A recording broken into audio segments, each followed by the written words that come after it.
We've got your sports information and daily updates, plus injury information and betting lines, and so much more. Welcome to the garage. Give the video a like and subscribe to the channel, it helps us out a lot. Please remember, all information in our videos is intended for entertainment purposes only. Now today's video. Welcome back to the garage. Today we are going to continue with our NFL season preview by taking a look at the NFC North. Let's get right into it. The preliminary odds to win the division currently stand at Detroit Lions 1.5 to 1, Green Bay Packers 2.2 to 1, Chicago Bears 3 to 1, Minnesota Vikings 6.2 to 1. Taking a look at each team, let's start with the Detroit Lions. The Detroit Lions finished 9-8 last season and in last place in the NFC North. The Lions were Super Bowl favorites coming into the season. The previous year they were 15-2 and the number 1 seed in the NFC. They were upset in the divisional round by Washington 45-31. They became the 7th 15-win team to fail to win the Super Bowl. Quarterback Jared Goff returns after passing for 4,564 yards and 34 TDs. Running back Jahmyr Gibbs rushed for 1,223 yards and 13 TDs. The speedy back makes it very difficult on defenses. His running mate will not return this season. David Montgomery rushed for 716 yards and 8 TDs and was part of a 1-2 punch that gave defenses no breaks. Montgomery was traded to Houston in the offseason. They picked up the Chiefs' Isaiah Pacheco in free agency. Pacheco rushed for 462 yards and 2 TDs with the Chiefs. The Lions returned their top 4 receivers from last season. Amon-Ra St. Brown led the team with 117 receptions for 1,401 yards and 11 TDs.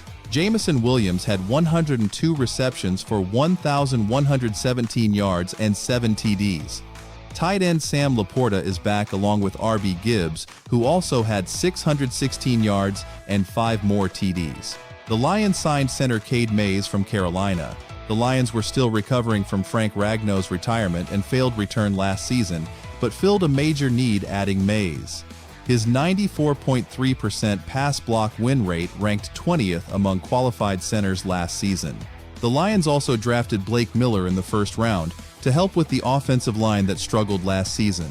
The Lions are listed to have the easiest schedule this upcoming season. Detroit signed Rock Ya-Sin. Ya-Sin is re-signing with the Lions on a 1-year, $4 million deal, a source told NFL Network.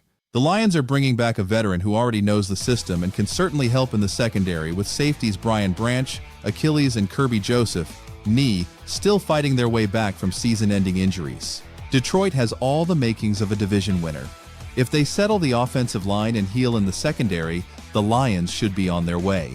Next up are the Green Bay Packers. The Packers finished the season 9-7-1 in second place in the NFC North. They were the last team to qualify for the playoffs as the number 7 seed. The Packers were eliminated in the wild card round by their hated rival Chicago Bears. After a 5-1-1 start, which saw them leading the NFC North and on a 3-game winning streak, the Packers lost back-to-back home games, the first of which they entered as 2-touchdown favorites, only to be defeated by the Carolina Panthers and lose tight end Tucker Kraft to a torn ACL. The Packers managed a 4-game winning streak after to improve to 9-3-1 before also losing Parsons to a torn ACL during a Week 15 matchup against the Denver Broncos. Without Parsons, the Packers suffered through a late-season collapse, losing their last 4 games. Quarterback Jordan Love returns after passing for 3,381 yards and 23 TDs.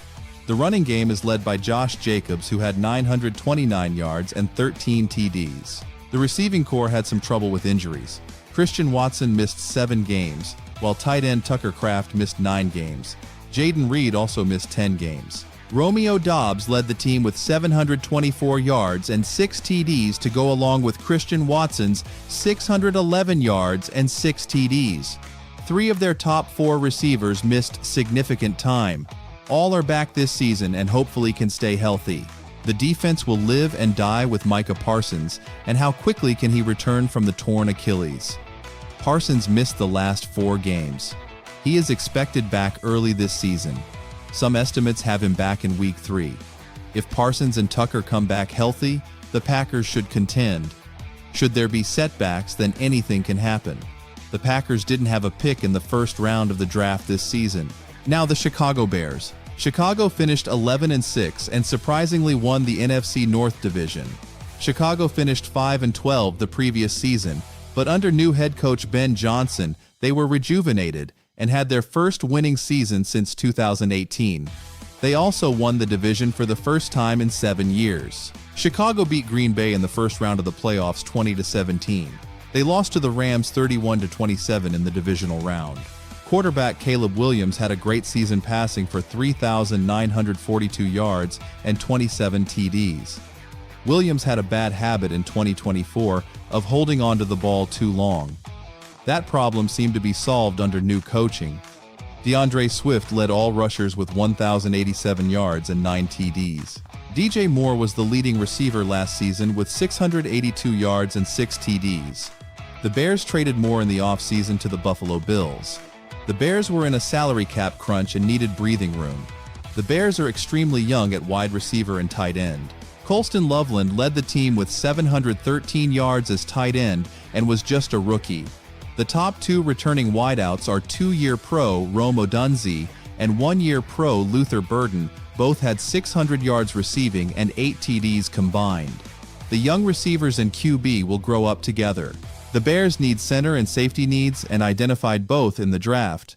They drafted Logan Jones from Iowa in the second round. The retirement of Drew Dahlman made center a big-time need in Chicago. Jones is an easy-moving prospect who is fantastic at pulling and trapping while getting to linebackers at the second level. In the first round, safety Dylan Thieneman fell a little farther than expected and right into the Bears' lap. The Bears also signed safety Kobe Bryant. The former Seahawk agreed to a 3-year deal worth $40 million per ESPN's Brady Henderson. Safety is one of the biggest areas of focus for the Bears in free agency. With the status of multi-year starters Kevin Byard III and Jaquan Brisker up in the air, Chicago went after Bryant, a Super Bowl champion who has the man coverage skills to be a chess piece in Dennis Allen's secondary. How all the new players respond is where the Bears could finish. The division is tough and they can land anywhere from first to third. Finally, we have the Minnesota Vikings. Minnesota finished the season 9-8, landing them in third place in the NFC North. The Vikings finished out of the playoffs, although they did make a late season push, winning their last 5 games. The Vikings finished the 2024 season with a 14-3 record with Sam Darnold at quarterback. Darnold threw for 4,319 yards and 35 TDs. They were beat in the playoffs by the Rams 27-9. They made the choice to go with J.J. McCarthy and let Sam Darnold go. Darnold signed with Seattle and won the Super Bowl. The Vikings fans have been upset since. At QB last season, McCarthy passed for 1,632 yards and 11 TDs with 12 interceptions. Carson Wentz played 5 games and passed for 1,216 yards with 6 TDs and 5 interceptions. Choosing McCarthy over Darnold will always haunt the Vikings. The Vikings signed Kyler Murray in the offseason, and he is listed as the starting QB. He signed for $1.3 million. The deal was cheap because Murray had already been guaranteed $36.8 million by the Arizona Cardinals, who released him Wednesday. But its implications will be far-reaching if Murray ends up replacing J.J. McCarthy, the number 10 pick in the 2024 draft, who has started only 10 games in 2 seasons because of injuries. Vikings officials acknowledged in January that they wanted to add genuine competition for McCarthy, who finished his first, and perhaps only, season as a starter with a 35.6 quarterback rating. Running backs Jordan Mason, 758 yards, and Aaron Jones, 548 yards, and a combined 8 TDs led the rush attack.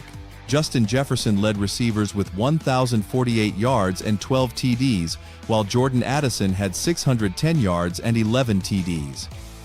Defensively, Minnesota closed the season well, going 5-0 and only allowing 10.4 points per game. Per Bleacher Report, the Vikings defense is ranked 8th in the NFL in terms of defense after the 2026 NFL Draft. Minnesota's defense finished 3rd in total defense a year ago, but cuts to get under the salary cap took a hit to their rankings, per Bleacher Report. Minnesota is the wild card in this loaded division. If Kyler Murray fits in well, they could contend for the division. If QB remains a problem in the 2026 season, then last place is a probability. That will wrap it up for the NFC North.